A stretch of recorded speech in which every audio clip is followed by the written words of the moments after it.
시청자 여러분 안녕하십니까? VOA 뉴스투데이 시작합니다.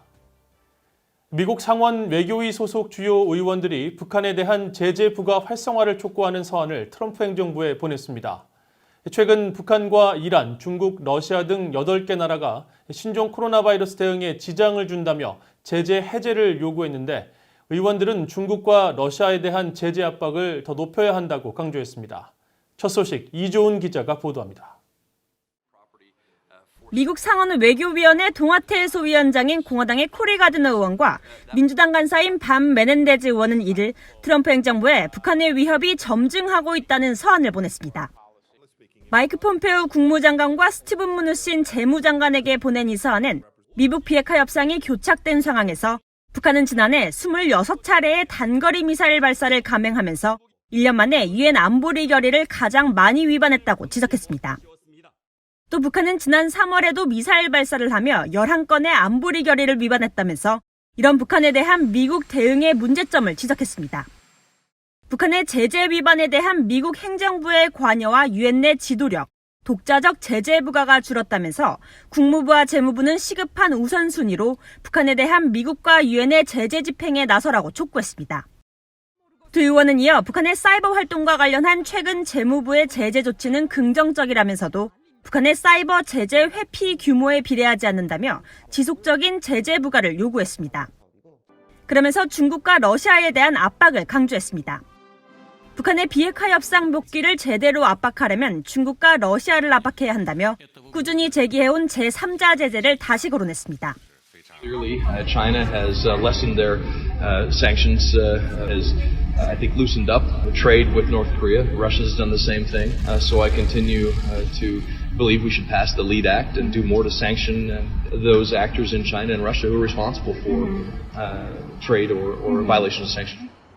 의원들은 북한의 미사일 발사에 대해 트럼프 행정부는 거의 책임을 묻지 않아 오히려 위험한 신호를 보냈다면서 트럼프 행정부의 강력하고 지속적인 규탄과 미국과 동맹국들의 추가 억제 조치가 없다면 북한은 탄도미사일 역량을 계속 확대할 것이라고 우려했습니다.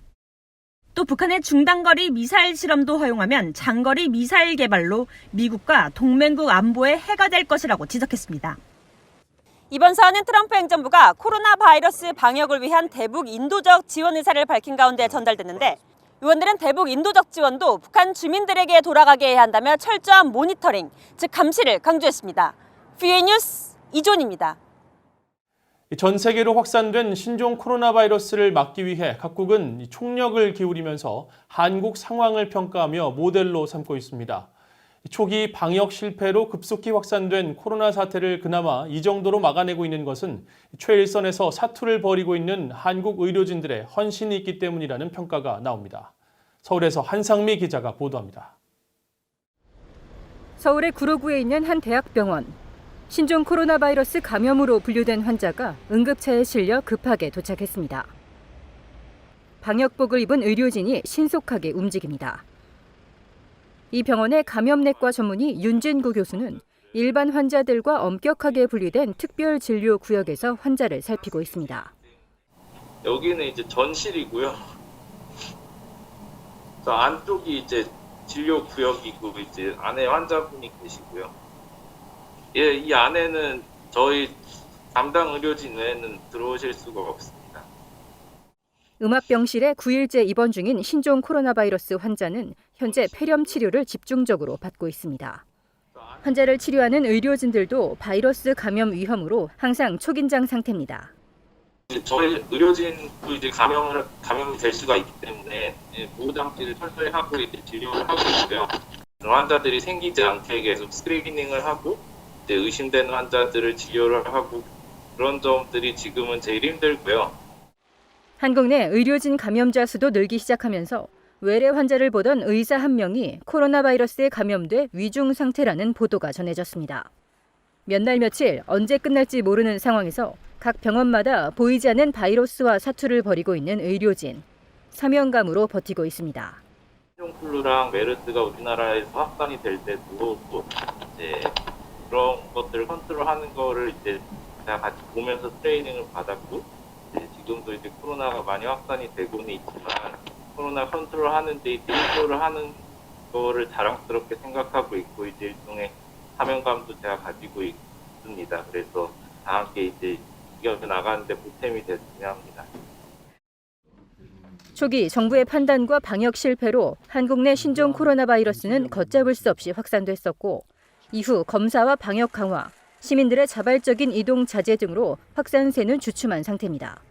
세계가 평가하는 한국의 상황은 의료진의 헌신적인 노력과 시민 동참으로 가능했다는 지적이 나옵니다. 의료진 분들은 사실 직접적으로 코로나19를 상대하는 분들인데 의심이 되는 분에 그러니까 검사를 하는 것만 해도 사실 방호구라든지 마스크라든지 이런 거 갖추고 굉장히 힘든 상황에서 검사를 실시하게 되거든요. 하지만 안심할 단계는 아닙니다. 한국 내 누적 확진자 수는 이제 1만 명에 이르고 사망자 수도 170명을 넘기는 상황에서 해외발 입국자들과 소집단의 감염은 지속되고 있습니다.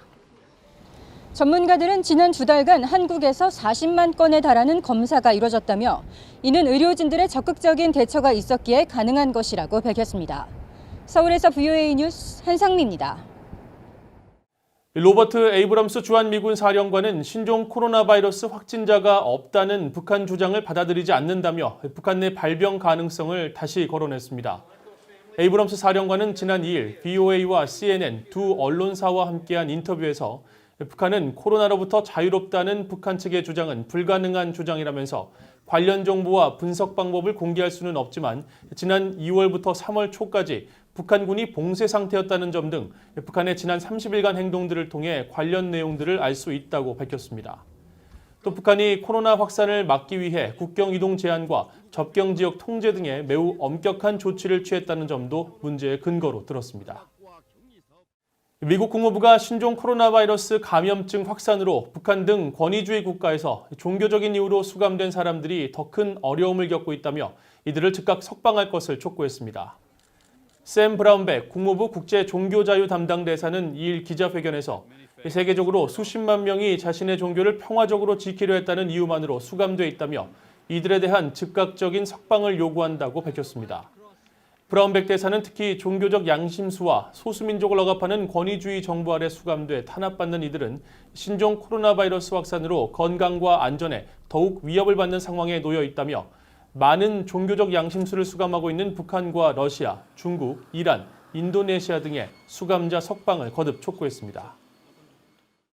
지난해 7월 북한에 억류됐다가 9일 만에 풀려난 호주 유학생 알렉 시글리 씨가 북한 당국이 자신을 신문하며 총살 위협을 가하고 매일 자백서를 쓰라고 강요했다고 밝혔습니다. 북한 김일성 대학 석사과정에 있었던 시글리 씨는 1일 영국 가디언에 실린 기고문을 통해 자신이 북한에 억류됐던 상황을 공개하면서 이 같은 위협을 받았다고 밝혔습니다. 특히 자신을 신문한 북한 당국자는 미국의 도널드 트럼프 대통령이나 마이크 폼페오 국무장관이 도와줄 수 있을 것 같냐고 다그치며 총살 위협까지 가했다면서 북한 측은 세계 평화 위협과 북한의 주권 침해 등 자신에게 적용한 혐의를 자백하는 사과문을 작성해 카메라 앞에서 읽도록 강요했다고 밝혔습니다.